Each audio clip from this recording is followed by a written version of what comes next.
Welcome in, everybody. Today's video, I want it to be as straightforward as possible. There's gonna be 6 topics, and these are things that I never saw when I looked and researched the Africa Twin, but I discovered once I had the Africa Twin.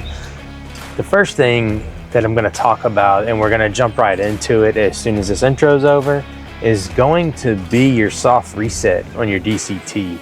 One of the things that happened to me is when I got the bike, I noticed that I wasn't seeing this adaptive ride thing happening where it's supposed to adapt to your riding style and stuff. Now, this bike had about 800 miles when I got it, and I was wondering why it wasn't adapting to me. And I'd put about 450 miles before I had done this, but it was a soft reset.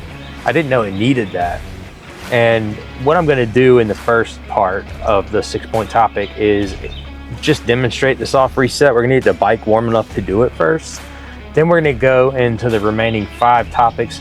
They're pretty simple things, but I never saw a video that covered it. I saw videos, that talk about how it rides and how the motor feels and all this other stuff, what the seat's like, but none of it ever glossed over any of the things that we're gonna talk about today. I wanna add them in there. So stay tuned. I'm Comfy Dad Shoes. Thanks for dropping in.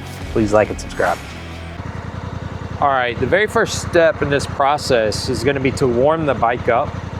You can see right here, out of the 6 bars on the temperature gauge, we're up 3 right in the middle. I can feel heat coming off the radiator, which is a good sign. It's probably gone through a couple of heat cycles. Now, we're gonna turn the bike off. And it's okay if you want to leave the ignition on right here. But with the key off, you're going to see that look for this engine light to come on right here. So what you do, we'll verbalize it before we go through it. You're going to hold the D button. And you're going to twist the key on. Keep holding the D button. Don't let go. And you're going to wait for this check engine light to turn off as it goes through its little electrical checks. When that goes off, let go of the D button, and then you're gonna tap DD, N, D, N, and let go. And when you let go, it's gonna show both D and S on this little screen right here.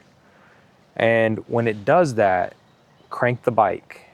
And it's gonna take about 18 seconds, and it's gonna start to reset your DCT, and you'll hear it moving around, and that's it. So in the next little clip, we'll start it and we'll run through the process. Warm bike, hand on D, ignition on, check engine lights off. We can let go of the D. Now we're gonna go DD, N, D, N. Now I have that. Now, with that on, I can go ahead and start the bike.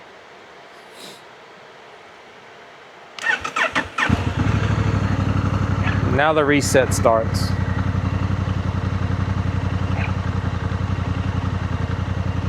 You'll hear the little cogs and stuff moving around and resetting.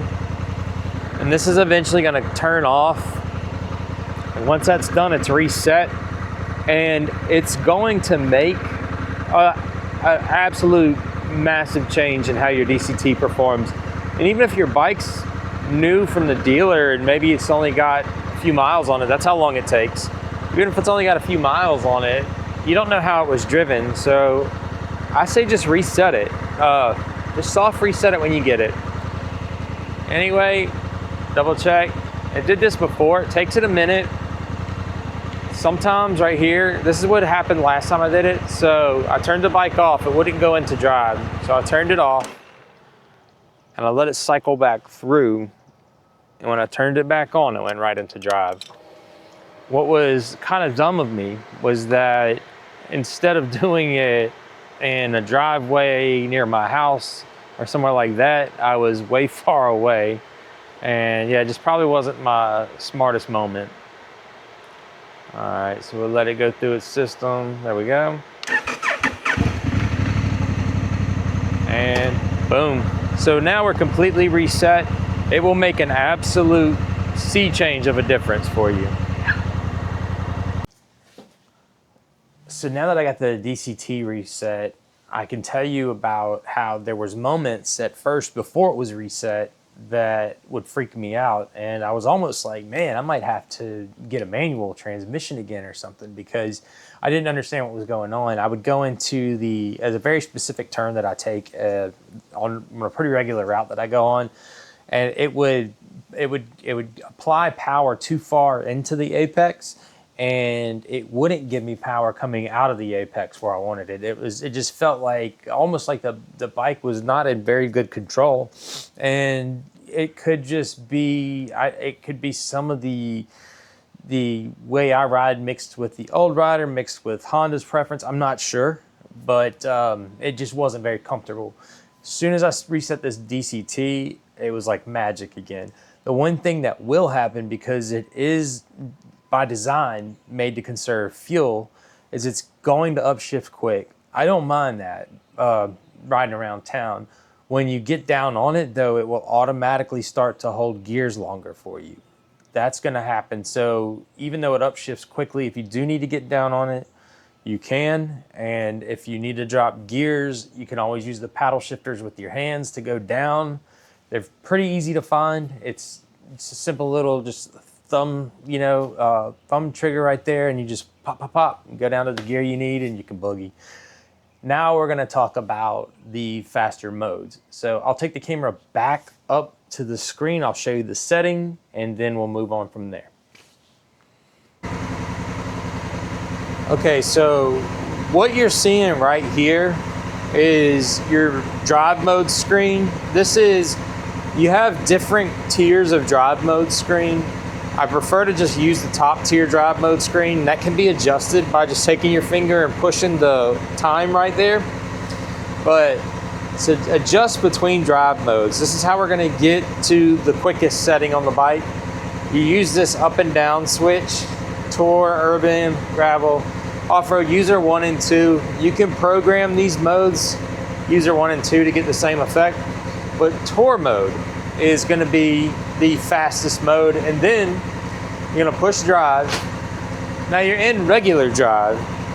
To go you don't want it to upshift too quick. You want it to accelerate. You want to have this max rev, and you want to shift right at the perfect points in your power band. So you're gonna hold this, go into sport mode. Each time you hold it down, it takes you to a different level of sport mode. So Sport 1, Sport 2, Sport 3. So you want to be in Touring, Sport 3. Then also, another thing you can do is come here to 4 and go to this G mode right here.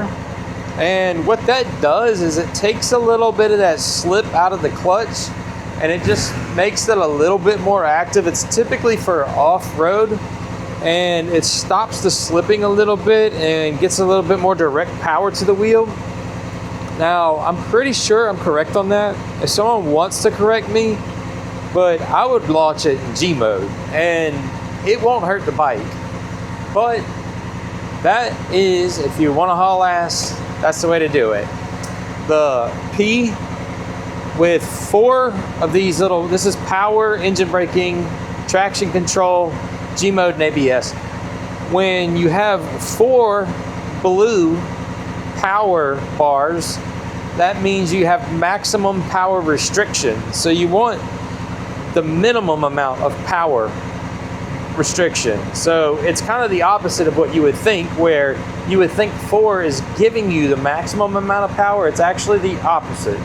So it's the minimum amount of power restriction is what you're going for. And that's pretty much it. So have fun with that. I'm a little bit paranoid to get out and just haul ass out on the road, especially recovering from chemo. So I'll let you all do that, and you can report back. One more thing before I forget it. This is called Honda Selectable Torque Control. It's the 4th option that you get on this little menu that can be accessed by flicking this back and forth. If it's not moving, press enter, and then it'll let you toggle between these 4 different modes. But torque control you want to have down to 1, wheelie control you want to have down to 1, and push that button for G mode to be active. There you go. Be safe, be responsible, enjoy your bike. The other topic, this is our third topic now, is going to be your suspension. As soon as it comes from Honda, it should obviously have or from your dealership, it should obviously have its standard adjustment. I think it's for a 180-pound rider, maybe. I should be close to correct on that. And your manual, it's going to be on pages 295 to 311. Don't quote me on that, but it's right in that area. If you ask that question, a lot of times people can be kind of condescending, but the manual is tricky. So I made a video and I just show you all the shift points. I'll insert that into the video or into the description, but it is, I believe, the second to last video I made. So if you don't see those links, just click on videos on my channel and it shows you how to set it up. And from there, if you have the manual suspension and not the electronic suspension, you can go in there and dial it in for yourself. It's really simple to do, but I highly recommend that you do that, and it's going to help a lot. You can set your sag, you can get more comfortable on the road, and obviously everything else you need to do. So that's pretty much number 3. Okay, so our fourth thing, it really goes for any motorcycle, and I'm going to read what this was, but check for recalls. The 24-25 models, they had a recall, and I'll read to you exactly what it was. It says the primary issue involves a perhaps faulty left handle switch wiring harness that can cause intermittent horn or high beam failures. Another recall involves an oil leak potential regarding a bolt issue. So it doesn't matter what brand you get, it happens, recalls happen, but make sure that you get them fixed, because if it hasn't had it and you're driving at night and it does fail, it's obviously not going to be good for you. So get that checked out, and since you know it's happened with the Honda and you're going to get an Africa Twin, especially if you got to use one, make sure it got done. I can't really say anything more about that. Okay, so this 5th topic, it also has to do, touches on lighting in particular. So I know they had the lighting switch thing that we just talked about, but I was out at night. This was before I knew about this recall, but I went out on a night ride and I was probably like 20 miles away from the nearest house, and it was already creepy. I'd seen a dude walking on the road, and I mean, I was like riding through the void. The only thing I could see was the road in front of me. It was like I was in outer space. If I looked left and right, it was just pitch black.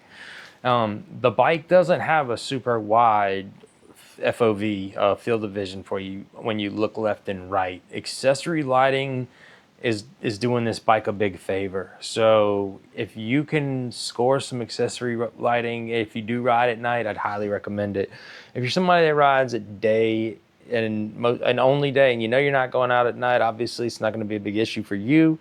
But you know, before I do any serious long trips or serious night rides or go anywhere that's super dark, definitely going to be thinking about accessory lighting. My birthday's coming up, so you better believe that's going to be something that I'm going to mention when somebody asks me what I want for my birthday. I'm going to want 2 accessory lights right there and lower crash bars.